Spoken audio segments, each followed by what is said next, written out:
E-PG पाठशाला हिंदी में आपका स्वागत है।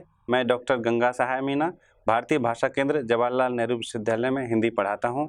आज हम दलित लेखन प्रश्न पत्र के तहत निर्मला पुतुल की कविताओं पर चर्चा करेंगे।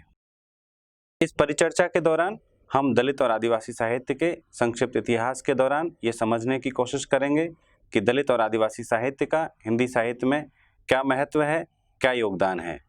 इस प्रक्रिया में हम समझेंगे कि निर्मला पुतुल की कविताएं क्यों महत्वपूर्ण हैं, उनकी प्रमुख प्रवृत्तियां कौन सी है और स्वयं आदिवासी साहित्य मात्र में कविताओं की क्या स्थिति है, कविता केंद्रीय विधा कैसे बनी।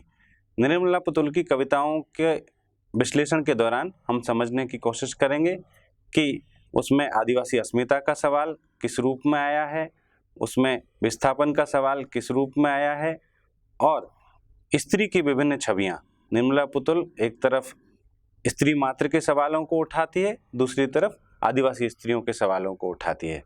तो स्त्री की छवियां किन किन रूपों में आई हैं, निर्मला पुतुल की कविताओं में प्रतिरोध का स्वर कितना उम्दा और किस ढंग से आया है, और साथ ही हम उस विजन को समझने की कोशिश करेंगे जो निर्मला पुतुल की कविताओं में प्रकट हुआ है, यानी आदिवासी समाज और जीवन दर्शन को उन्होंने किस रूप में प्रस्तुत किया है और हिंदी साहित्य में उसकी क्या जगह हो सकती है।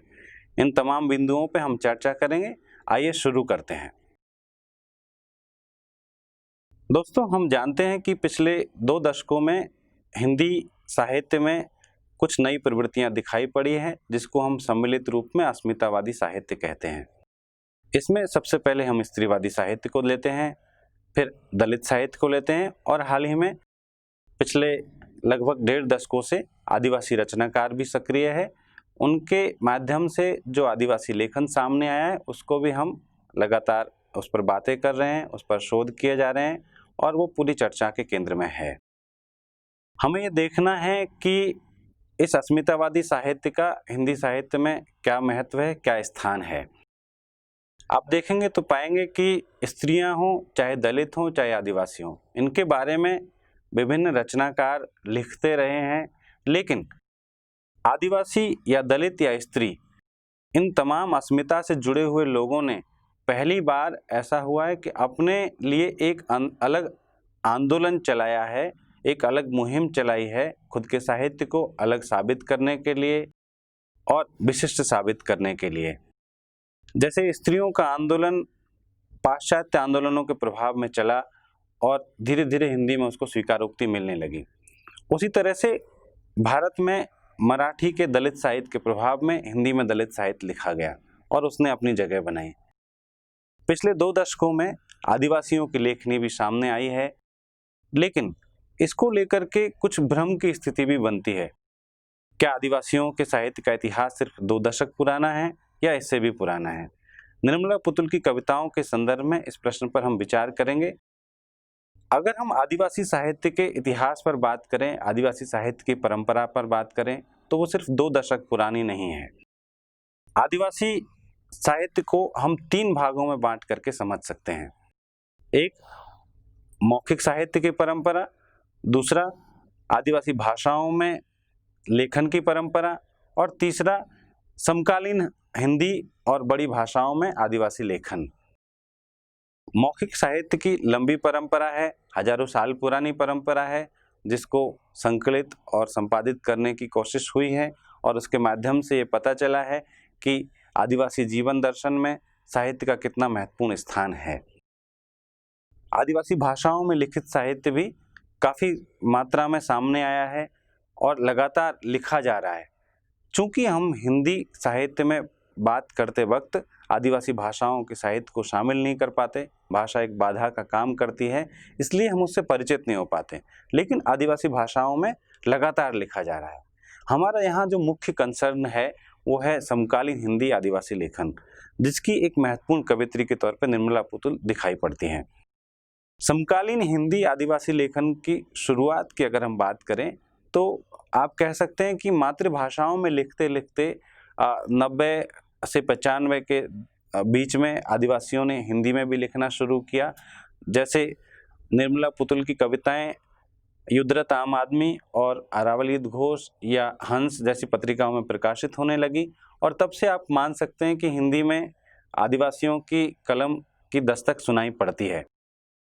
लेकिन आज भी बड़ी संख्या में आदिवासी जब अपनी मातृभाषाओं में लिख रहे हैं, तो मैं कहूँगा कि उस मातृभाषा के साहित्य को हटा करके सिर्फ हिंदी के साहित्य के आधार पर हम आदिवासी साहित्य के बारे में या आदिवासी समाज के बारे में कोई राय बनाएंगे तो वो राय अधूरी होगी। इसलिए उस मौखिक साहित्य को और मातृभाषाओं के साहित्य को वर्तमान हिंदी आदिवासी लेखन की पृष्ठभूमि के तौर पर रखना पड़ेगा। निर्मला पुतुल झारखंड के दुमका जिले के एक छोटे से गांव दुधानी कुरवा की रहने वाली हैं। वहां से वो अपने जीवन संघर्ष को राष्ट्रीय अंतर्राष्ट्रीय स्तर तक लेकर के आती हैं। आप देखें कि शेष कवियों और रचनाकारों की तुलना में एक आदिवासी रचनाकार की एक विशेषता ये भी है कि उसके लिए कविता का लिखना या कवि कर्म कोई ऐसी अलग चीज नहीं है जिस तरह से बाकी रचनाकारों के लिए होते हैं कि वो भाई तब से उन्होंने लिखना शुरू किया और उनके लेखन का इतिहास ये है और उनकी ये किताबें हैं। आप देखेंगे कि आदिवासी जीवन में साहित्य और कविता उसके अनिवार्य हिस्से हैं। आप किसी भी आदिवासी समुदाय के इतिहास में जाइए तो आपको मिलेगा कि नाचना, गाना, वाद्य यंत्र बजाना और सामूहिक उत्सव मनाना ये आदिवासी जीवन की मूलभूत विशेषताओं में से है। इस प्रक्रिया में तमाम कला माध्यम जिनको हम साहित्य और दूसरी कलाओं में विभाजित करते हैं वो आदिवासी जीवन का अनिवार्य हिस्सा बनते हैं और इस प्रक्रिया में ही कविता का जन्म होता है। ये कविता आदिवासी जीवन में अनंत काल से है, लेकिन पहली बार पिछले 20-30 सालों में हिंदी में आदिवासियों ने अपनी व्यक्तिगत कविताएं लिखना शुरू किया है। व्यक्तिगत इस मायने में कि इससे पहले कविता आदिवासी जीवन में सामूहिक थी। अगर आप किसी भी गीत को उठाएं, मुंडारी के, संथाली के गीतों जिनका संकलन हुआ है, उन गीतों को आप देखें तो वो गीत पूरे समाज की थाती के तौर पे, पूरे समाज की पूंजी के तौर पे आपको मिलेंगे। उनमें एक तरह की सामूहिकता है। सामूहिकता सिर्फ नाचने और गाने और उनको प्रस्तुत करने में नहीं है, सामूहिकता उनकी रचना में भी है। यानी उन गीतों को किसने लिखा इसका कोई दावा नहीं कर सकता। वो गीत पूरे समाज द्वारा संयुक्त रूप से, सम्मिलित रूप से लिखे गए।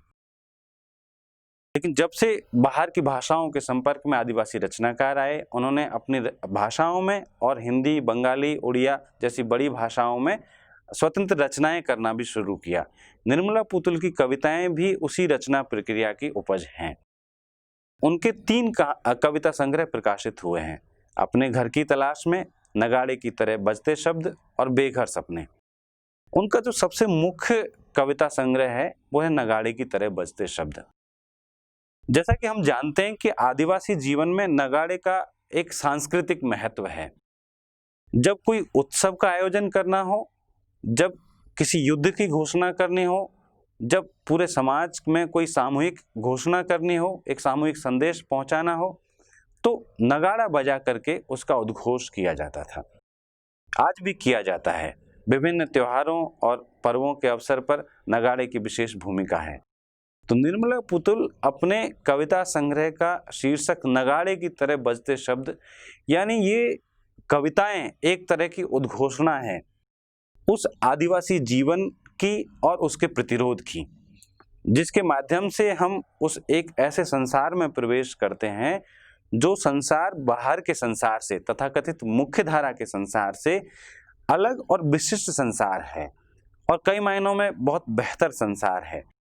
यानी निर्मला पुतुल की कविताएं आपको एक ऐसे संसार में ले जाती हैं, जैसे शेष साहित्य के बारे में कहा जाता है कि साहित्य परकाया प्रवेश की साधना है। यानी हम एक शरीर से दूसरे शरीर में प्रवेश करते हैं। आदिवासी कविता या आदिवासी साहित्य उससे भी आगे की चीज है। यहाँ पर एक शरीर से दूसरे शरीर मात्र में प्रवेश नहीं किया जा रहा, बल्कि एक समाज से, एक जीवन दर्शन से दूसरे जीवन दर्शन में प्रवेश की कोशिश की जा रही है। तो इस मायने में निर्मला पुतुल की कविताएं काफी महत्वपूर्ण हैं। ये कविताएं इसलिए भी महत्वपूर्ण है कि शेष समाजों के साहित्य में आप देखेंगे कि पहले पुरुष लिखता है, किसी भी कार्य की पहल पुरुष करता है, लेकिन आदिवासी साहित्य में आप देखेंगे कि सबसे प्रमुख रचनाकारों में स्त्रियां हैं। सबसे पहले स्त्रियां कलम उठाती हैं, सबसे पहले स्त्रियों की आवाज सुनाई पड़ती है। निर्मला पुतुल अपने लिखने के कारण को बताते हुए, जैसे अगर आपको निर्मला पुतुल की काव्य दृष्टि पर बात करनी हो तो निर्मला पुतुल इस बारे में अपने लिखने के उस एकांत के बारे में, जब कोई रचनाकार उस एकांत में जाता है तो वो क्या महसूस करता है, क्यों लिखता है, उसकी रचना प्रक्रिया को समझना भी जरूरी है, उसकी उस काव्य दृष्टि को समझना भी जरूरी है कि आखिर उसने कविता रची क्यों। जैसे निर्मला पुतुल अपनी एक कविता मेरे एकांत का प्रवेश द्वार में लिखती हैं, यह कविता नहीं, मेरे एकांत का प्रवेश द्वार है। यहीं आकर सुस्ताती हूं मैं, टिकाती हूं अपना सिर जिंदगी की भाग दौड़ से थक हार कर। जब भी लौटती हूं यहाँ आहिस्ता से खुलता है इसके भीतर एक द्वार, जिसमें धीरे से प्रवेश करती मैं तलाशती हूं अपना निजी एकांत। आपको अगर आप आदिवासी जीवन दर्शन की गहराई में जाएंगे तो आपको ये कविता थोड़ी अटपटी लग सकती है, क्योंकि आदिवासी समाज में, आदिवासी जीवन दर्शन में एकांत और अकेलेपन के लिए कोई ज़्यादा महत्वपूर्ण स्थान नहीं है। वहाँ सब कुछ सामूहिक है, हर अभिव्यक्ति सामूहिक है। ऐसे में एक कवियत्री को आखिर इसकी आवश्यकता क्यों पड़ती है कि वो एक एकांत ढूंढती है रचने के लिए, गढ़ने के लिए। ये मुझे लगता है कहीं ना कहीं निर्मला पुतुल पर बाहर के साहित्य यानी तथाकथित मुख्य धारा के साहित्य और सोच का एक असर यहाँ पर दिखाई पड़ता है, जिसमें एक रचनाकार को, जैसे आप वर्जीनिया वुल्फ का उनकी मशहूर किताब मेरा अपना कमरा, एक अपना कमरा वो एकांत है जो एक रचनाकार को चाहिए। निर्मला पुतुल भी उस एकांत को ढूंढती है जहाँ पे वो अपने आप को अभिव्यक्त कर सके, उस एकांत में जा कर के अपने आप को महसूस कर सके और उसको प्रकट कर सके। ये आदिवासी साहित्य में एक नई चीज है जो आपको पुरखा साहित्य में, यानी जो मौखिक साहित्य है या ओरेचर है, उसमें नहीं दिखाई पड़ेगी। आदिवासी भाषाओं के साहित्य में भी ना के बराबर दिखाई पड़ेगी कि एक रचनाकार जब हिंदी में आता है तो वो अपने लिए एक एकांत ढूंढता है, अपने आप को प्रकट करने के लिए, अपने आप को अभिव्यक्त करने के लिए। लेकिन इससे अगर हम आगे बढ़ेंगे कि निर्मला पुतुल की रचना प्रक्रिया क्या सिर्फ एकांत की रचना प्रक्रिया है, क्या वो अपनी कविताओं में आत्मालाप करती है? नहीं। जैसे आप निर्मला पुतुल की कविताओं में आगे बढ़ेंगे तो आपको उनके सरोकार स्पष्ट हो जाएंगे कि निर्मला पुतुल अपनी कविताओं से चाहती क्या है। वो समाज में एक बड़ा बदलाव चाहती हैं, आदिवासी जीवन दर्शन को बचाना चाहती है, आदिवासियों के दुखों को, समस्याओं को लोगों के सामने लाना चाहती हैं और कुल मिलाकर के एक आदिवासी चेतना से लैस, एक आदिवासी जीवन दर्शन से लैस एक समाज बनाना चाहती हैं। कैसा समाज? जिसमें आदिवासियों के साथ हर तरह का शोषण और भेदभाव बंद हो, जिसमें बराबरी का समाज हो, जिसमें सामूहिकता और सहभागिता के लिए स्थान मिले। उनकी एक कविता मैं चाहती हूँ इस बारे में और ज़्यादा स्पष्ट करती है, जिसमें वो लिखती हैं, मैं चाहती हूँ मेरे शब्दों की जमीन से उगे कई कई बिरसा मुंडा, अपने आसपास तनकर खड़े ताड़ खजूर के पेड़ों को सीधो कानों में बदलते देखना चाहती हूँ मैं। चाहती हूँ मैं नगाड़े की तरह बजे मेरे शब्द और निकल पड़े लोग अपने अपने घरों से सड़कों पर। यानी पूरी तरह से बदलाव का आह्वान करती हुई कवियत्री उस एकांत में जो रचती है वो वस्तुतः उसका एकांत नहीं है, वो पूरे समाज के समक्ष एक ऐसा संसार, एक ऐसी रचना रचना चाहती हैं, एक ऐसी कृति रचना चाहती है जिससे आदिवासी जीवन दर्शन के लिए जीवन न्यौछावर करने वाले तमाम शहीदों, इतिहास पुरुषों को फिर से जिंदा किया जा सके, यानी उस तरह की चेतना का प्रसार किया जा सके। वो बिरसा मुंडा और सिदो कान्हू, जो बिरसा मुंडा का उलगुलान बहुत मशहूर है, क्रांतिकारी आदिवासी लड़ाके जिन्होंने सन 1900 में बहुत बड़ा आंदोलन किया और आज पूरे आदिवासी समाज में बिरसा को भगवान की तरह एक क्रांतिकारी योद्धा और ऐतिहासिक पुरुष के रूप में देखा जाता है। इसी तरह से सिदो और कान्हू जो संथाल विद्रोह के अगुआ थे। निर्मला पुतुल का संबंध संथाल समुदाय से है, इसलिए उनकी कविताओं में आपको संथालों का या उस संस्कृति और सभ्यता का जिक्र कुछ ज्यादा मिलेगा शेष समुदायों की तुलना में। यानी निर्मला पुतुल अपनी कविताओं के माध्यम से एक ऐसा संसार रचना चाहती हैं जो आदिवासी जीवन दर्शन पर आधारित हो। उस संसार के लिए क्या चाहिए, उसकी चिंताएं क्या है, उन चिंताओं पर बात करते वक्त कुल मिलाकर हम निर्मला पुतुल की कविताओं की विशेषताओं पर बात करेंगे, उन प्रवृत्तियों को समझने की कोशिश करेंगे जो निर्मला पुतुल की कविताओं में अभिव्यक्त हुई हैं। जैसे सबसे बड़ा सवाल, आदिवासी अस्मिता का सवाल।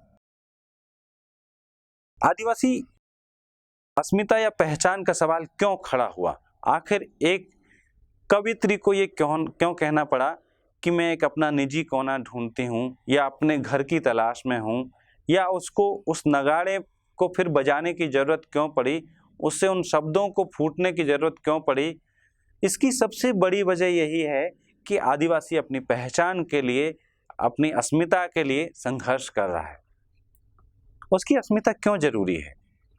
अस्मिता का सवाल बहुत व्यापक है। अस्मिता सिर्फ इसलिए नहीं कि मैं अलग हूं, देखो, इसलिए क्योंकि आदिवासियों की पहचान या अस्मिता ही उनका जीवन है। उस अस्मिता से उनका अस्तित्व बहुत गहरे में जुड़ा हुआ है। कल्पना करिए आप कि अगर आदिवासी से आप उसकी संस्कृति छीन लेंगे, उसकी रीति रिवाज और परंपराएं छीन लेंगे, उसकी भाषा छीन लेंगे, तो क्या आप आदिवासी जिंदा रह पाएगा? नहीं रह पाएगा। अगर वो जिंदा रहेगा भी तो मरे के बराबर। इसलिए आदिवासी जीवन में जिन चीजों का जो सांस्कृतिक पहलू है उसके, जिससे कि स्वयं आदिवासी परिभाषित होता है, वो उसकी अस्मिता को ही नहीं, उसके अस्तित्व को भी परिभाषित करते हैं। कवित्री इस बात को लेकर चिंतित है कि संथाल परगना अब संथाल परगना नहीं रहा। क्यों? क्या हुआ संथाल परगना को? उनकी कविता संथाल परगना में वो अपनी चिंता को इन शब्दों में व्यक्त करती हैं। संथाल परगना अब नहीं रह गया, संथाल परगना बहुत कम बचे रह गए हैं अपनी भाषा और वेशभूषा के लोग। बाजार की तरफ भागते सब कुछ गड्ढ-मड्ढ हो गया है। इन दिनों यहाँ उखड़ गए बड़े बड़े पुराने पेड़ और कंक्रीट के पसरते जंगल में खो गई है इसकी पहचान। किसकी पहचान खो गई है? संथाल परगना की पहचान खो गई है। आदिवासी समाज की पहचान खो गई है। वो बड़े बड़े दरख्त, बड़े बड़े पेड़ क्या हैं? वो हजारों लाखों साल पुरानी परंपराएं हैं जिसको आदिवासियों ने संग्रहित रखा और एक पीढ़ी से दूसरी पीढ़ी को सुपुर्द करते रहे। आखिर एक कवित्री का या कोई आदिवासी रचनाकार का उन परंपराओं से इतना मोह क्यों? क्योंकि आदिवासी समाज की परंपराएं और संस्कृति तथाकथित मुख्य धारा से अलग है, विशिष्ट है, उनके होने को परिभाषित करती हैं और अपेक्षितया अधिक समानता पर आधारित है। एक बेहतर समाज वो हमेशा से जीते आए हैं। जिस समाज के लिए हम संघर्ष कर रहे हैं, बाहरी समाज के लोग संघर्ष कर रहे हैं, वो समाज आदिवासियों के यहाँ पहले से मौजूद है। वो समानताएं वहां पहले से मौजूद हैं। एक पूरी वैकल्पिक ज्ञान परंपरा उनके पास है जो उनकी भाषाओं में और उनकी संस्कृति में संग्रहित है। उस भाषा और संस्कृति का खोना उस पूरी आदिवासी अस्मिता का और उनके अस्तित्व का नष्ट होना है। इस गंभीर खतरे के प्रति कवित्री आगाह करते हुए कहती हैं कि संथाल परगना कहीं खो गया है कंक्रीट के जंगलों में। यानी विकास की जो नई अवधारणाएं, नए शहर विकसित किए जा रहे हैं, लगातार स्मार्ट सिटी बनाने की बात की जा रही है, विकास के दावे किए जा रहे हैं, वो आदिवासियों को उजाड़ कर किए जा रहे हैं। एक आदिवासी कवि का इस पर चिंतित होना जायज है। निर्मला पुतुल की कविताओं का फलक बहुत विस्तृत है, लेकिन उनकी सारी की सारी चिंताएं कहीं न कहीं उस आदिवासी अस्मिता से ही शुरू होती हैं। उस आदिवासी अस्मिता के बारे में बाहर के समाज के लोग बात नहीं करना चाहते, आदिवासियों को सवाल पूछने नहीं देते। जब हम कहें कि भाई आपकी सभ्यता और संस्कृति, जो लोग अपनी सभ्यता और संस्कृति को श्रेष्ठ मानते हैं, बाहर के समाज के लोग किस आधार पर श्रेष्ठ मानते हैं कि वहां पर 1000 पुरुषों पे 900 से भी कम महिलाएं हैं, जहां पे भ्रूण हत्या होती है, जहां पे भ्रष्टाचार है जीवन के तमाम क्षेत्रों में। क्या इसी मायने में आपकी सभ्यता और संस्कृति श्रेष्ठ है? यानी तुलनात्मक रूप से देखें तो आदिवासियों का जीवन दर्शन बाहर के जीवन दर्शन से बेहतर है, लेकिन बाहर के लोग उसको समझना नहीं चाहते। बल्कि आदिवासी अगर बाहर के जीवन दर्शन पर सवाल उठाएं तो उनको सवाल उठाने से भी रोका जाता है। निर्मला पुतुल अपनी कविता खून को पानी कैसे लिख दूं में लिखती हैं, वे चाहते हैं हमसे कि हम कभी कोई सवाल नहीं करें उनसे, उनकी नजर से देखें सब कुछ, उनकी ही भाषा में बोलें। यानी जो एक आदिवासी के मन में प्रश्नाकुलता है, सवाल पूछना चाहता है वो, कि जिस संस्कृति पे आप गर्व कर रहे हो, जिसको आप हमारी संस्कृति से श्रेष्ठ और बेहतर बता रहे हो, वो वास्तव में क्या श्रेष्ठ है? लेकिन आदिवासी को ये सवाल पूछने का हक नहीं दिया जा रहा, उसको रोका जा रहा है इसके लिए, और उसके ऊपर बाहर का विचार, बाहर की भाषा थोपी जा रही है। और जाहिर सी बात है, जब बाहर का विचार और बाहर की भाषा आएगी तो बाहर के ही मानक होंगे। इसके माध्यम से आदिवासी को हीनता बोध कराया जाएगा, कि यानी उसको ये महसूस कराया जाएगा कि आपकी सभ्यता और संस्कृति पिछड़ी हुई है। निर्मला पुतुल इसी चिंता को अपनी एक अन्य कविता में आगे बढ़ाती हैं। उनकी कविता का शीर्षक है मेरा सब कुछ अप्रिय है उनकी नजर में। यह मेरा से तात्पर्य सिर्फ निर्मला पुतुल से नहीं है, बल्कि पूरे आदिवासी समाज से है। बाहर के समाज को आदिवासियों का सब कुछ अप्रिय लगता है। यह बड़ी दिलचस्प बात है कि एक तरफ बाहर का समाज आदिवासियों से घृणा करता है, उनको हेय दृष्टि से देखता है, लेकिन दूसरी तरफ वही बाहर का समाज आदिवासियों के श्रम का दोहन भी करता है। और निर्मला पुतुल की इस कविता में यह स्पष्ट तौर पर देखा जा सकता है। निर्मला पुतुल लिखती हैं, वे घृणा करते हैं हमसे, हमारे कालेपन से, हंसते हैं, व्यंग करते हैं हम पर, हमारे अनगढ़पन पर कसते हैं फब्तियां, मजाक उड़ाते हैं हमारी भाषा का। बाहर के लोग ऐसा करते हैं, लेकिन वो आगे लिखती हैं कि प्रिय है तो बस मेरे पसीने से पुष्ट हुए अनाज के दाने, जंगल के फूल, फल, लकड़ियां, खेतों में उगी सब्जियां, घर की मुर्गियां। उन्हें प्रिय है मेरी गदराई देह, मेरा मांस प्रिय है उन्हें। आपने देखा होगा कि जो गैर आदिवासियों द्वारा लिखित आदिवासी लेखन है, आदिवासी समाज से संबंधित लेखन है, उसमें ज्यादातर आपको इस तरह का एक रोमांटिक नजरिया दिखाई देगा। कई सारे उपन्यास लिखे गए 60-70 के दशक में, उनमें से एक उपन्यास मुझे याद आता है, वन लक्ष्मी। उसमें घोटुल की प्रथा का जितना गलत ढंग से चित्रण किया गया है और आदिवासी स्त्रियों को जितने गलत ढंग से प्रस्तुत किया गया है, क्योंकि बाहर के समाज की दृष्टि स्त्री के प्रति यही है, वो उसको उपभोग की वस्तु समझता है, उसकी मांसलता पर उसकी नजर रहती है। इसलिए आदिवासी स्त्रियों को बाहर का समाज आदिवासियों को या तो उपभोग की निगाह से देखता है या उनका मजाक उड़ाता है, उनको हेय दृष्टि से देखता है। और इसी प्रक्रिया में आपने देखा होगा कि बहुत सारे कस्बों में या मेलों में आदिवासी तमाशा करते हुए देखे जाते हैं और बाहर के समाज उसके लुत्फ उठाता है। आखिर आदिवासियों को ऐसी क्या जरूरत आन पड़ी कि उसको गैर आदिवासियों के सामने कोई तमाशा दिखाना पड़े और अपना मजाक उड़वाना पड़े? दरअसल बाहर के समाज के लोग, जिनको आदिवासी अपनी भाषा में दिकू कहते हैं, दिकू आदिवासी इलाकों में आए और उन्होंने आदिवासियों को अपने मूल्य और परंपराओं में बांधने की कोशिश की।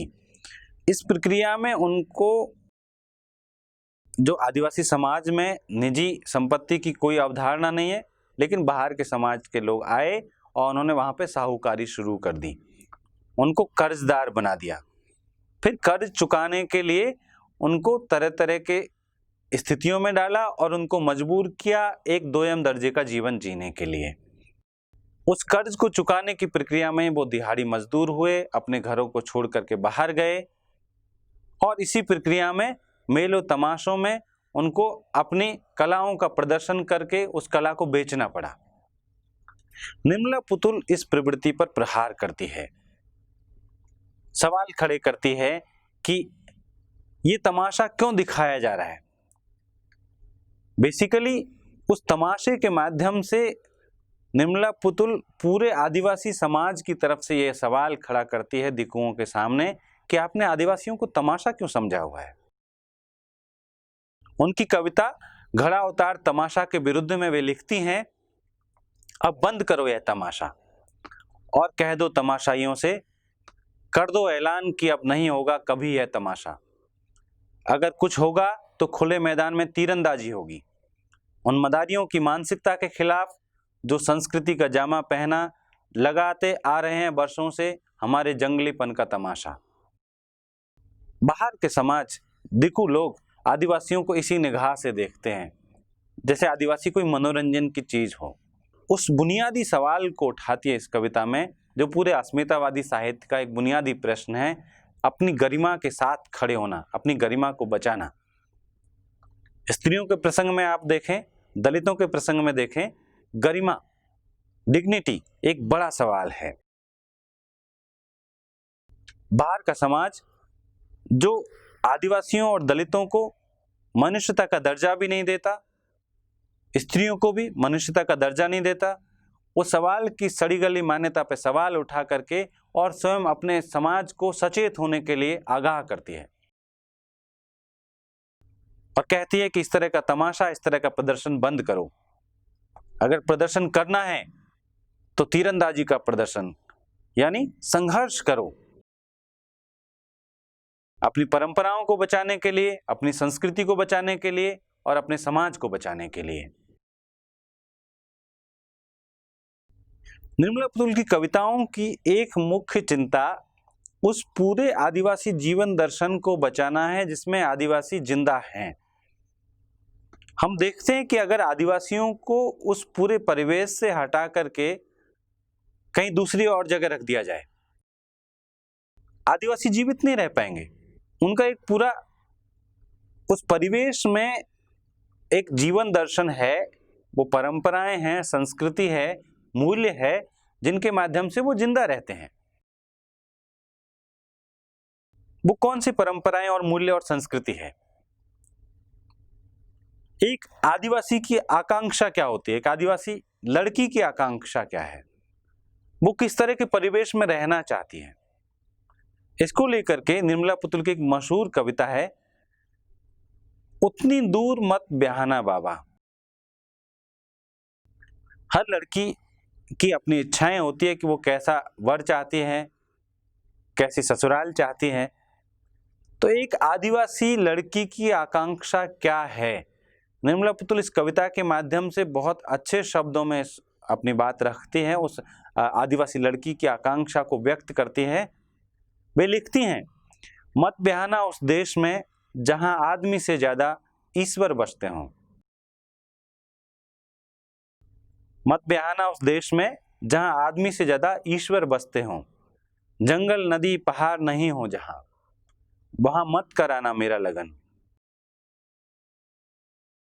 यानी आदिवासी जीवन में ईश्वर से ज्यादा मनुष्य का महत्व है और सुख सुविधाओं और विकास के जो बाहरी दिखावे के तुलना में जंगल और पहाड़ों का ज्यादा महत्व है। निर्मला पुतुल आगे लिखती हैं, और उसके हाथ मत देना मेरा हाथ, यानी कैसा वर होना चाहिए और कैसा नहीं होना चाहिए। और उसके हाथ मत देना मेरा हाथ, जिसके हाथ से कभी कोई पेड़ नहीं लगाए, जिसके हाथ ने कभी कोई पेड़ नहीं लगाए, फसल नहीं उगाई जिन हाथों ने नहीं दिया कभी किसी का साथ, किसी का बोझ नहीं उठाया। यानी इन नकार के प्रति, यानी ऐसा वर मुझे नहीं चाहिए। तो इसका मतलब ऐसा वर्ड चाहिए जो पेड़ लगाता हो, जो फसलें उगाता हो, जो दूसरों का साथ देता हो और जो दूसरों का बोझ उठाता हो। यानी आदिवासी समाज की जो सामूहिकता है, जो सहयोग की भावना है, सहभागिता है, उसका निर्मला पुतुल एक व्यक्तिगत आकांक्षा के माध्यम से, एक आदिवासी लड़की की आकांक्षा के माध्यम से उसको अभिव्यक्त करती हैं। कैसा वर चाहिए? उसी के संग ब्याहना जो कबूतर के जोड़े और पांडुक पक्षी की तरह रहे हरदम साथ। घर बाहर खेतों में काम करने से लेकर रात सुख दुख बांटने तक चुनना ऐसा वर जो बजाता हो बांसुरी सुरीली और ढोल मांदल बजाने में हो पारंगत, बसंत के दिनों में ला सके जो रोज मेरे जूड़े खातिर पलाश के फूल, जिससे खाया नहीं जाए मेरे भूखे रहने पर, उससे ब्याहना मुझे। आप देखिए, बाहर के समाज के जीवन दर्शन और मूल्यों की तुलना में एक आदिवासी लड़की के माध्यम से अव्यक्त आदिवासी जीवन दर्शन, आप तुलना करिए। आज एक शहरी लड़की को या तथाकथित मुख्य धारा की लड़की को क्या चाहिए?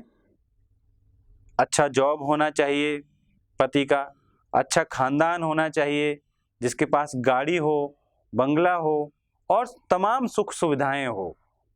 आदिवासी लड़की की आकांक्षा से भिन्न है। उसको एक सीधा साधा जीवन साथी चाहिए जिसका जंगल से, पहाड़ों से, नदियों से और उस पूरे आदिवासी जीवन दर्शन से जो सामूहिकता से निर्मित होता है, जो सहभागिता से निर्मित होता है, उसमें विश्वास होना चाहिए और जो बांसुरी बजाना जानता हो, जो मांदल बजाना जानता हो। यानी आदिवासी जीवन में जो उत्सव धर्मिता है, उस उत्सव धर्मिता को जिसने अपने जीवन में अपनाया हो, जिसने अपने जीवन में आत्मसात किया हो, ऐसा वर चाहिए, एक सादा वर। निर्मला पुतुल इस सहज सी लगने वाली कविता के माध्यम से आप कह सकते हैं कि पूरे आदिवासी जीवन दृष्टि को प्रस्तुत कर रही हैं। उनकी कविताओं में लगातार ये आहट सुनी जा सकती है कि बाहर के समाज द्वारा, दिकुओं द्वारा आदिवासियों पर लगातार हमले हो रहे हैं और उन हमलों से हमको आदिवासियत को बचाना है। किसी ने लिखा है कि निर्मला पुतुल की कविताएं पहल आदिवासी जीवन दर्शन या आदिवासियत को बचाने के लिए जद्दोजहद करती हैं। सवाल ये उठता है कि आदिवासियत है क्या और उसको बचाने के लिए उन किन चीजों को बचाना चाहती हैं कवियत्री? आखिर कौन से बाहर के ऐसे हमले हैं जो आदिवासियत को खत्म करना चाहते हैं? कौन सी ऐसी चीजें हैं जिनमें आदिवासियत संरक्षित की जा सकती है? उनकी एक और मशहूर कविता है आओ मिलकर बचाएं। इस कविता में वो आदिवासियत को परिभाषित करती हैं। जिन चीजों से मिलकर के आदिवासियत बनती है उन सबको बचाने की बात करती है। वे लिखती हैं, अपने चेहरे पर संथाल परगना की माटी का रंग, यानी किन चीजों को बचाना चाहती हैं? जो हमारा सौंदर्य बोध बदल रहा है, हम बाहर के सौंदर्य बोध को अपने अंदर, अपने दिलो दिमाग पर इतना इस कदर हावी हो जाने दे रहे हैं कि हमको अपने देश और समाज के लोग सुंदर नहीं लगते। तो पहला प्रहार निर्मला पुतुल वही करती है और वो बचाने की बात करती है किसको? अपने चेहरे पर संथाल परगना की माटी का रंग।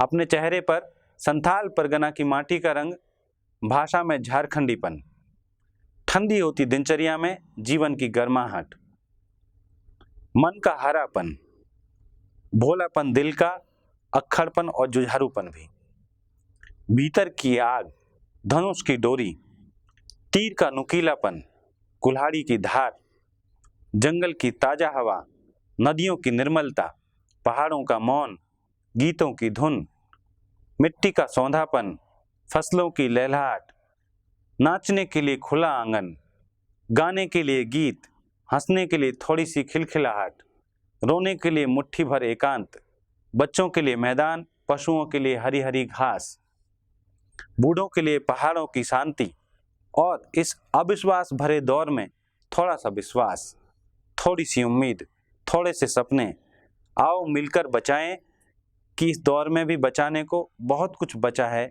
अब भी हमारे पास। यहाँ पर भी दिकुओं की जीवन दृष्टि से आदिवासी जीवन दृष्टि एकदम पृथक दिखाई पड़ रही है। अगर किसी को भी कुछ बचाने को कहा जाए कि भाई प्रलय आने वाली है, आप क्या बचाना चाहते हो, बाहर की कहीं दूसरे देश से हमला होने वाला है, किसी दूसरी संस्कृति का हमला होने वाला है, आप क्या बचाना चाहते हो? लोग क्या बचाएंगे? धन संपदा बचाएंगे, अपना धर्म बचाने की सोचेंगे, या जितनी उनके पास में जितना वैभव है उसको बचाने की कोशिश करेंगे। और एक आदिवासी कवयित्री की आकांक्षा क्या है, वो किन चीजों को बचाना चाहती है? वो उन चीजों को बचाना चाहती है जिससे कि ये सृष्टि बची रहे।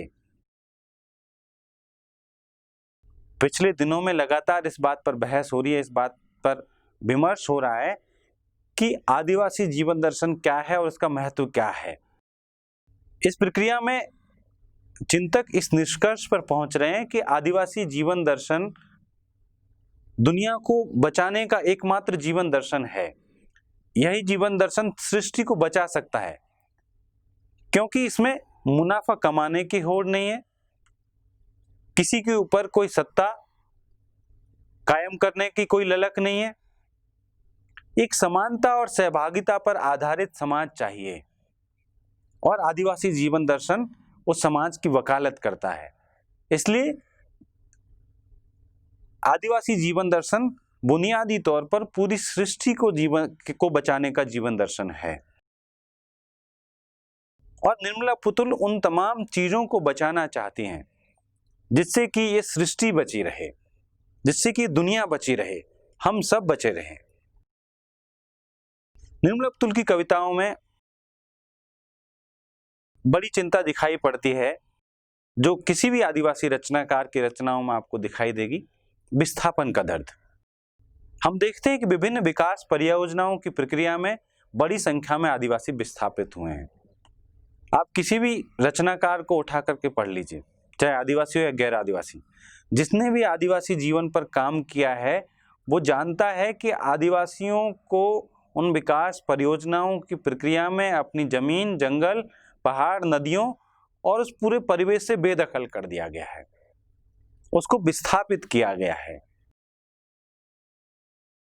वो शहरों की झुग्गी झोपड़ियों में रहने को मजबूर है, वो दिहाड़ी मजदूरी करने को मजबूर है, वो जहां पर कहीं धन कटनी हो रही है यानी धान काटा जा रहा है उस जगह पर मजदूरी करने को मजबूर है, या कहीं भी कोई प्रोजेक्ट में छोटा मोटा काम, मजदूरी का काम जहां मिल जाए,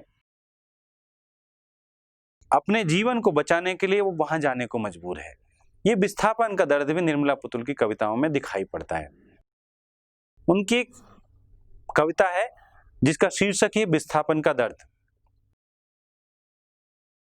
3 बरस हो गए, वे लिखती हैं, 3 बरस हो गए, अब छोटका भी 5 साल का हो गया, चितकबरी बछिया भी गाय बन गई, जंगल के कंद फल खत्म हो गए, महुआ का टपकना भी बंद हो गया, बंधना सोहराय भी गुजर गया, लेकिन तुम नहीं आए। एक आदिवासी स्त्री का पति जो कहीं दूसरी जगह चला गया है काम करने के लिए, और कई साल हो गए, 3 बरस हो गए, 3 बरस से वो लौट के नहीं आया। जिन परिवारों के लोग बाहर विस्थापित होकर के चले गए हैं उन परिवारों की क्या स्थिति है, ये निर्मला पुतुल की कविताओं में बार बार आता है। निर्मला पुतुल की कविताओं में एक सबसे महत्वपूर्ण बात, उसमें आदिवासी स्त्री जीवन की विविध छवियां आपको देखने को मिलेगी। आदिवासी कविता इसी मायने में श्रेष्ठ और बेहतर है श्रेष्ठ अस्मितावादी साहित्य से। जैसे स्त्रियों के सवाल तो उठाती हैं, लेकिन दलित आदिवासी स्त्रियों के नहीं उठाती, या जाति के सवाल को नहीं उठाती। दलितों के सवाल, जाति के सवाल को तो उठाते हैं, लेकिन दलित स्त्रियों के सवाल को नहीं उठाते, जिसके फलस्वरूप दलित स्त्री विमर्श सामने आया। लेकिन आदिवासी साहित्य में जो रचनाकार एकदम शुरू में सक्रिय है, आप निर्मला पुतुल को लीजिए, रोज केरकेट्टा को लीजिए, ग्रेस कुजूर को लीजिए, वंदना टेटे को लीजिए, तमाम स्त्रियां सबसे पहले साहित्य के क्षेत्र में आगे आई और उन्होंने आदिवासी स्त्री की समस्या को भी उठाया है। हम एक सरलीकरण के तहत कह देते हैं कि आदिवासी समाज में समानता है और वहां स्त्री पुरुष में किसी तरह का भेद नहीं है। तुलनात्मक रूप में बाहर के समाज की तुलना में आदिवासी समाज में स्त्री पुरुष संबंध ज़्यादा बेहतर रहे हैं, ज़्यादा स्वस्थ रहे हैं और कम गैर बराबरी रही है। लेकिन इसका ये मानी नहीं कि आदिवासी समाज में स्त्री और पुरुष एकदम समान है, उनमें कोई ऊंच नीच नहीं है, कोई भेदभाव नहीं है।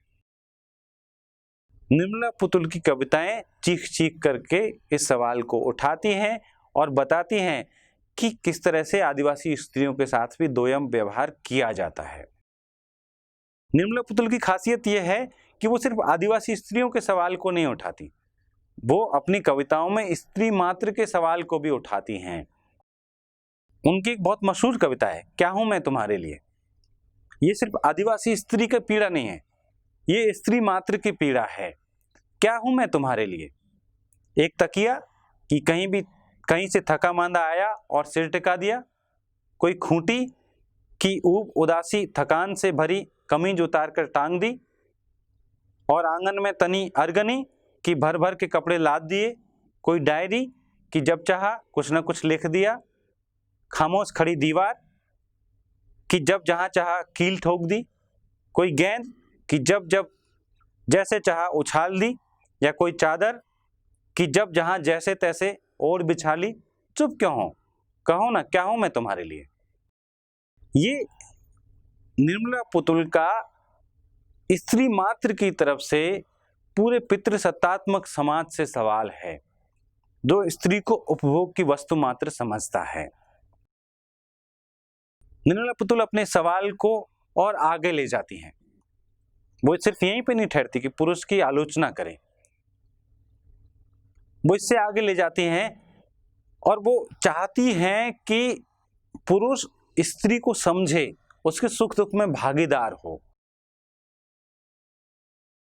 वे सवाल उठाती है कि क्या तुम जानते हो, इसी शीर्षक से उनकी कविता है जिसमें वे सवाल उठाती है, क्या तुम जानते हो पुरुष से भिन्न एक स्त्री का एकांत, तन के भूगोल से परे एक स्त्री के मन की गांठें खोलकर कभी पढ़ा है तुमने, उसके भीतर खोलता इतिहास। ये पूरी व्यवस्था से सवाल है जो स्त्री की संवेदनाओं को, उसके अंतर्मन को समझने की कोशिश नहीं करता और स्त्री को अंततः अपने घर की तलाश करनी पड़ती है। स्त्री जो अपने मां के घर और अपनी ससुराल दोनों जगहों पर दोयम दर्जे से रहती है, उसको अंततः अपने घर की तलाश करनी पड़ती है। और वो निर्मला पुतुल के कविता संग्रह का शीर्षक ही अपने घर की तलाश में। उसकी उस प्रतिनिधि कविता में वे लिखती हैं, धरती के इस छोर से उस छोर तक मुट्ठी भर सवाल लिए मैं दौड़ती हाँफती भागती तलाशती हूँ सदियों से निरंतर अपनी जमीन, अपना घर, अपने होने का अर्थ। ये स्त्री मात्र का सबसे बड़ा सवाल है, अपने होने का अर्थ, जो पुरुष समाज उसको नहीं बताता। पुरुष उसको व्यर्थ समझता है, उपभोग की वस्तु समझता है। निर्मला पुतुल स्त्री मात्र के सवाल से शुरू करके और आदिवासी स्त्रियों के सवाल तक जाती हैं और बिटिया मुर्मू, चुड़का सोरेन, सजोनी किस्कू, इनको संबोधित करते हुए तमाम आदिवासी लड़कियों के सवालों को, जिनको बाहर बेचा जा रहा है, जिनका शोषण किया जा रहा है, बाहर के व्यापारी आते हैं, उन पर कुदृष्टि डालते हैं और उनको उठा ले जाते हैं, उनको तरह तरह के लालच दिए जाते हैं और इस प्रक्रिया में आदिवासी स्त्रियों का जीवन तबाह हो जाता है। निर्मला पुतुल अपनी इन सखियों को संबोधित करते हुए, चाहे वो बिटिया मुर्मी हो, सजोनी किस्कू हो या चुड़का सोरेन हो, इनको संबोधित करते हुए वे सवाल उठाती है उन तमाम लड़कियों की तरफ से और उद्घोष करती है उठो कि अपने अंधेरे के खिलाफ उठो, उठो अपने पीछे चल रही साजिश के खिलाफ, उठो कि तुम जहां हो वहां से उठो, जैसे तूफान से बवंडर उठता है, उठती है जैसे राख में दबी चिंगारी। और लगातार वो आह्वान करती है समाज की उन सखियों से जो सक्रिय है समाज के क्षेत्र में कि अपनी बहनों को बचाओ, जिन बहनों पर बाहर के हमले हो रहे हैं। वे पूछती हैं कि कौन है वो लोग। ये वो लोग हैं जो, इसी शीर्षक से उनकी कविता है, ये वे लोग हैं जो हमारे बिस्तर पर करते हैं हमारी बस्ती का बलात्कार, और हमारी जमीन पर खड़े होकर पूछते हैं हमसे हमारी औकात। ये वो लोग हैं जो मेरी कविताओं में भी तलाशते हैं मेरी देह। यानी एक आदिवासी कवियत्री की चिंताएं स्त्री मात्र के सवालों से आगे बढ़कर आदिवासी स्त्री के सवालों पर आती है, और फिर स्पेसिफाई करके उन तमाम स्त्रियों के जो अपने सवाल को नहीं रख सकती, उनकी तरफ से अपने अंदर के पितृसत्तात्मक होते जा रहे समाज से और बाहर के पूरे पितृसत्तात्मक ढांचे से सवाल करती हैं। और अंत में वे उसके खिलाफ एक प्रतिरोध का झंडा खड़ा करती हैं। निर्मला पुतुल की कविताओं में प्रतिरोध भी है, उस प्रतिरोध में निर्मला पुतुल का विजन भी आप देख सकते हैं, यानी वो किस तरह का समाज बनाना चाहती हैं। उनका प्रतिरोध उस सड़ी गली व्यवस्था के खिलाफ जो आदिवासियों को दोयम समझता है, जो अपनी स्त्रियों को दोयम समझता है। और निर्मला पुतुल कहती है कि मैं वो नहीं हूं जो तुम समझते हो। वे कहती हैं इसी शीर्षक की कविता में, मैं चुप हूं तो मत समझो कि गूंगी हूं, या कि रखा है मैंने आजीवन मौन व्रत। गहराती चुप्पी के अंधेरे में सुलग रही है भीतर जो आक्रोश की आग, उसकी रोशनी में पढ़ रही हूं तुम्हारे खिलाफ अकेले लड़ने के खतरों का लेख। और फिर क्या होगा? फिर होगा बदलाव। धीरे धीरे पूरा समाज जागेगा और इस बदलाव की आग पूरे समाज में फैलेगी। निर्मला पुतुल अपनी कविता धीरे धीरे में इसी बात को इन शब्दों में कहती है, जमीन की परतें तोड़कर फूटते अंकुर की तरह फूटेगा एक दिन हमारा असंतोष, और भड़क उठेगी आग, आग फैलेगी धीरे धीरे आदमी के जंगल में, और जल उठेंगे खामोश अचल खड़े पेड़। मौन समाधि लिए बैठा बरगद भी नहीं बचेगा हमारी लपटों से। कौन है जो मौन समाधि लिए बैठा हुआ है? कौन सा बरगद? समाज के जो क्रांति चेता लोग जो आदिवासियों के सवालों पर चुप है, जो नहीं बोलते। आए दिन आदिवासी स्त्रियों के साथ में शोषण की घटनाएं घटती है, उत्पीड़न की घटनाएं घटती है, लेकिन हमारे समाज के अगुवा, चाहे वो वामपंथी हो या दक्षिणपंथी, सब चुप बैठे रहते हैं। वो भी उन लपटों से नहीं बच पाएंगे जब ये असंतोष फूटेगा। अंत में हम निर्मला पुतुल की कविताओं की कुछ शिल्पगत विशेषताओं पर बात करेंगे और निष्कर्ष पर। निर्मला पुतुल की कविताओं को हम देखें तो जैसा कि आपने तमाम उदाहरणों में सुना, कहीं भी आपको उन कविताओं को समझने में कोई मुश्किल नहीं होती। बहुत आसान कविताएं लगती है, बड़ी सहज कविताएं लगती है। दरअसल आदिवासियों का जीवन और दर्शन ही इतना सहज है कि उसकी अभिव्यक्ति के लिए आपको कोई जटिल शब्दावली की आवश्यकता नहीं है। आपको अबूझ बिंब और प्रतीकों की योजना करने की जरूरत नहीं है। आप आसान भाषा में भी अपनी बात कह सकते हो। आसान भाषा का दूसरा कारण यह भी है कि निर्मला पुतुल के लक्ष्य पाठक वही लोग हैं जो आसानी से उनकी बात को समझ सकें। तो निर्मला पुतुल की कविताओं की भाषा बहुत सहज है, आसान है, उनमें एक तरह की कथात्मकता है। कभी किसी कहानी के माध्यम से, कभी किसी को संबोधित करते हुए वे अपनी बात को कहती हैं।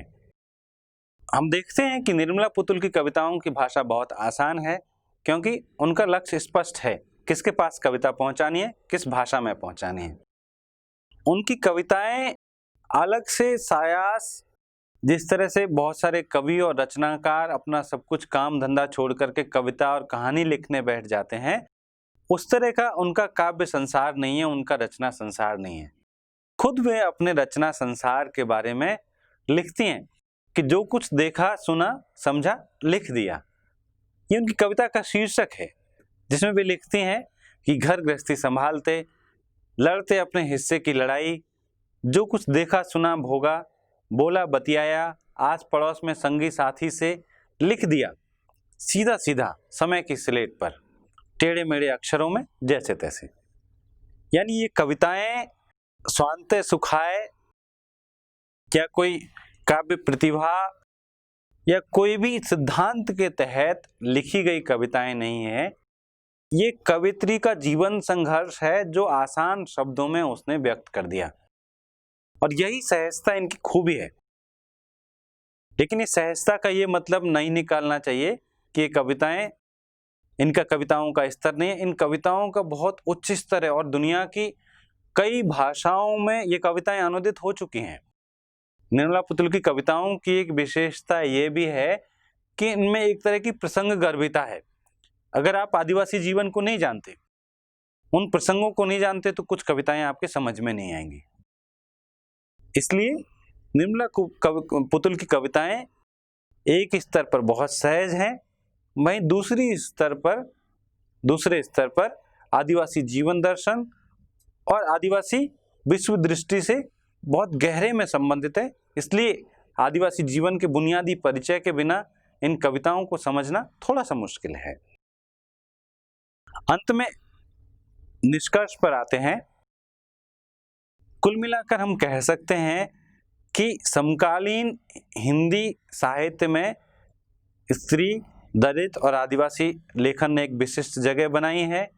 उसमें से भी सबसे बाद में आया आदिवासी लेखन और उसकी सबसे प्रमुख विधा कविता, और उसकी सबसे महत्वपूर्ण रचनाकार निर्मला पुतुल के बारे में बात करते वक्त हमने उनकी कविताओं के माध्यम से आदिवासी जीवन दर्शन को और आदिवासी समाज के प्रमुख सवालों को समझने की कोशिश की। जैसे सबसे बड़ा सवाल है आदिवासियों की अस्मिता का सवाल, जो आज बाहर से आदिवासी समाज पर तरह तरह के हमले हो रहे हैं। वो हमले सिर्फ आर्थिक स्तर पर नहीं है, वो हमले सांस्कृतिक स्तर पर भी है। उन सांस्कृतिक हमलों के सवालों को निर्मला पुतुल अपनी कविताओं में उठाती हैं। विस्थापन का सवाल है, ये भी उनकी कविताओं में है। जो लोग आसाम, बंगाल चला जाते हैं संथाल परगना छोड़ करके, उनके परिवारों के सवाल है। निर्मला पुतुल की कविताओं की जो सबसे प्रमुख विशेषता है स्त्री के सवाल, उसमें एक सामान्य स्त्री मात्र के सवालों से शुरू करके निर्मला पुतुल आदिवासी। इस तरह निर्मला पुतुल की कविताओं पे बात करते वक्त हमने जाना कि स्त्री लेखन, दलित लेखन और आदिवासी लेखन किन दृष्टियों में महत्वपूर्ण है और कैसे इन्होंने हिंदी साहित्य को समृद्ध किया है। आदिवासी लेखन जो इनमें सबसे बाद में आया, उसमें कविता सबसे महत्वपूर्ण विधा बनी और निर्मला पुतुल उसकी सबसे बड़ी हस्ताक्षर।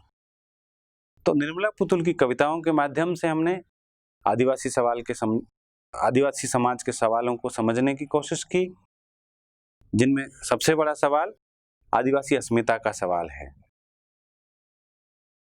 आज जब आदिवासी समाज पर बाहर से तरह तरह के हमले हो रहे हैं, ये हमले आर्थिक स्तर पर भी है और सांस्कृतिक स्तर पर भी। ऐसे में आदिवासी अपनी अस्मिता और अस्तित्व के लिए संघर्ष कर रहे हैं। आदिवासी समाज की अस्मिता उनकी परंपराओं, रीतियों और उस पूरी संस्कृति में समाहित है जिसको आदिवासी बचाने की बात कर रहे हैं। निर्मला पुतुल की कविताओं में भी आदिवासी अस्मिता को बचाने की चिंता लगातार जाहिर होती रहती है, लगातार प्रकट हुई है। साथ ही उस सभ्यता और संस्कृति को बचाने के लिए एक रचनाकार की चिंता, जिसको आप एक गैर आदिवासी रचनाकार की तुलना में एक पृथक करके देख सकते हैं कि गैर आदिवासी जहां उस आदिवासी संस्कृति और सभ्यता को हेय दृष्टि से देखते हैं, वहीं आदिवासियों के मन में उसके प्रति एक ऐतिहासिक गौरव का भाव है, क्योंकि वही सभ्यता और संस्कृति उनको विशिष्ट और महत्वपूर्ण बनाती है। उन्हीं रीति रिवाजों से, उन्हीं परंपराओं से उनका अस्तित्व परिभाषित होता है, उसी संस्कृति और उसी भाषा से उनके होने का एहसास होता है। तो निर्मला पुतुल उस अस्मिता को बचाने का सवाल उठाती हैं। निर्मला पुतुल की कविताओं में आदिवासी विस्थापन का सवाल भी है, जो विभिन्न विकास परियोजनाओं के तहत आदिवासियों को विस्थापित किया जा रहा है। आदिवासी अपने जल जंगल जमीन छोड़ने को मजबूर हैं, तो उनके परिवारों की क्या स्थिति है, स्वयं उन आदिवासियों की क्या स्थिति है, उनके सवाल को भी निर्मला पुतुल उठाती हैं। आदिवासी स्त्री के सवाल को भी निर्मला पुतुल उठाती हैं।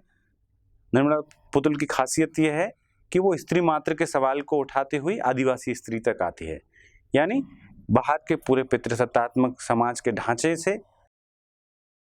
एक स्त्री को क्या असुविधाएं हैं, एक स्त्री का इस पूरे ढांचे में किस तरह से शोषण हो रहा है, उस पूरे विचार, उस नजरिए, उस पर सवाल उठाती हुई आदिवासी जीवन दर्शन से उसकी पड़ताल करती है और एक बेहतर समाज का ख्वाब दिखाती है, जिसमें स्त्री के लिए पर्याप्त जगह हो, एक सम्मानजनक जगह हो।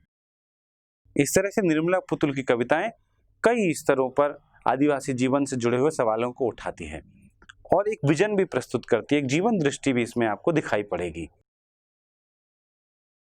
जहां पर आदिवासियों के प्रतिरोध की आवश्यकता है, निर्मला पुतुल प्रतिरोध के साथ खड़ी होती हैं। वो एक स्त्री के माध्यम से प्रतिरोध कराती हैं और आदिवासी मात्र के माध्यम से बाहर के समाज की सड़ी गली थोपी जा रही रीतियों और नीतियों के खिलाफ एक आदिवासी का उद्घोष, एक आदिवासी स्त्री का उद्घोष निर्मला पुतुल की कविताओं में सुना जा सकता है। ये कविताएं बहुत आसान भाषा में, सहज शब्दावली में आदिवासी जीवन के प्रसंगों से भरी पड़ी है। यही इन कविताओं की विशेषता है और निर्मला पुतुल की कविताएं कुल मिलाकर के हिंदी साहित्य को, भारतीय साहित्य को और हमारे पूरे ज्ञान संसार को समृद्ध करती है, उसका विकास करती है। इसलिए अगर आपको लोकतंत्र में यकीन है, आपको आदिवासियों के बारे में जानना चाहिए, आदिवासियों से संवाद करना चाहिए और निर्मला पुतुल की कविताएं इस संवाद में माध्यम बनती है। ये उनका ऐतिहासिक महत्व है। इसलिए भारतीय साहित्य, समाज और राजनीति, आप चाहे किसी भी विषय के अध्येता हो, आपको निर्मला पुतुल की कविताएं इस समाज को समझने का, जानने का मौका देती है। इसलिए निर्मला पुतुल की कविताएं पढ़ी जानी चाहिए। धन्यवाद।